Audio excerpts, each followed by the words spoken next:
മഞ്ഞൾ, പനിക്കൂർക്ക, മുയിലഞ്ചിരി, മഞ്ഞൾ, ഇഞ്ചി, കയ്യുന്നി, കമുക്ക, പനിക്കൂർക്ക, തുളസി, മുറിയില, തുളസി, തുളസി,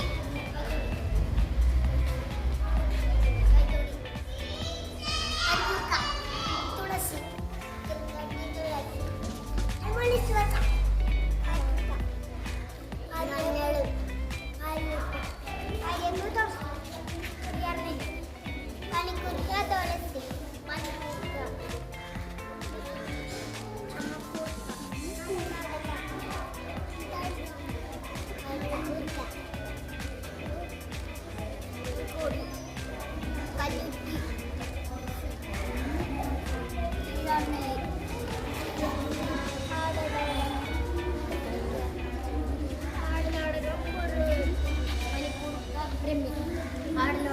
തുളസി, ചെറുൾ, തുളസി, തുളസി, തുളസി,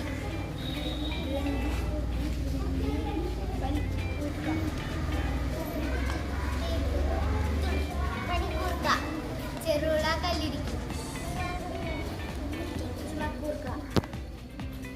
ചുമക്കൂർക്ക, പനിക്കൂർക്ക, കഞ്ഞി, ദഹനത്തെ ഉത്തേജിപ്പിക്കുന്നു, ഓക്കാനം, പ്രദാത്ത, ഛർദി എന്നിവ ഒഴിവാക്കുന്നു, വീക്കം, സന്ധി വേദന എന്നിവ മഞ്ഞൾ ഔഷധ സസ്യമാണ്. മഞ്ഞൾ അലർജിക്കും കുടൽ രോഗത്തിനും ഉപയോഗിക്കാം. കുട്ടികൾക്കും മുതിർന്നവർക്കും ഒരുപോലെ ഉപയോഗിക്കാവുന്ന ഒരു ഔഷധ സസ്യമാണ് പനിക്കൂർക്ക. പനിക്കൂർക്കയുടെ നീര് ചുമയ്ക്കും പനിക്കും ഉപയോഗിക്കുന്ന രോഗപ്രതിരോധ ശക്തിക്ക് ഇത് മരുന്നായി ഉപയോഗിക്കില്ല. പനി, ചുമ, രക്തം ശുദ്ധീകരിക്കാൻ ഉപയോഗിക്കുന്നു. ഇത് പനിക്കും കഫക്കെട്ടിനും ചുമയ്ക്കുമായി ഉപയോഗിക്കുന്നു.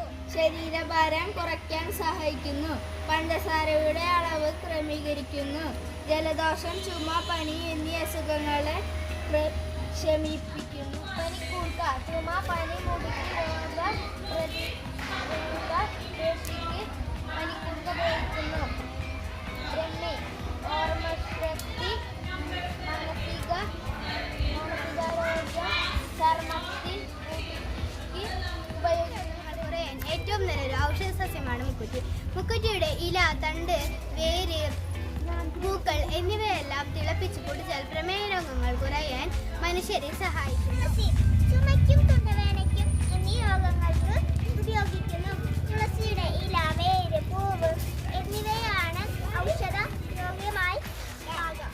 പനി, ചുമ, ജലദോഷം എന്നിവ മാറാൻ എന്തൊക്കെ? ആടലോടകം, തുളസി, പേര, പനിക്കൂർക്ക. ഇത് വാട്ടിപ്പിഴിഞ്ഞ് അല്ലെങ്കിൽ ഇലകളിട്ട് തിളപ്പിച്ച് കുടിക്കണം. എന്നാൽ ഈ അസുഖങ്ങൾ ജലദോഷം വരുമ്പോൾ പനിക്കൂർക്ക ഇല തിളപ്പിച്ച് കുടിക്കാം. പനി വരുമ്പോൾ പനിക്കൂർക്ക ഇല ചുമ, തൊണ്ടവേദന, ഉദരരോഗങ്ങൾ, ത്വക്ക് രോഗങ്ങൾ എന്നിവയ്ക്കുള്ള ഔഷധമായി രോഗപ്രതിരോധ ശേഷി വർദ്ധിപ്പിക്കുന്നതിന് ഉപയോഗിക്കുന്നു. മുടി വളരാനും കാഴ്ചശക്തി വർദ്ധിപ്പിക്കാനും ഉപയോഗിച്ചു വരുന്നു. കരളിന് നല്ല ടോണിക്കായും ഉപയോഗിക്കുന്നു. എണ്ണ തേച്ച് തലയിൽ തേക്കാൻ ഉപയോഗിക്കാം. ചുമയ്ക്കും പനിക്കും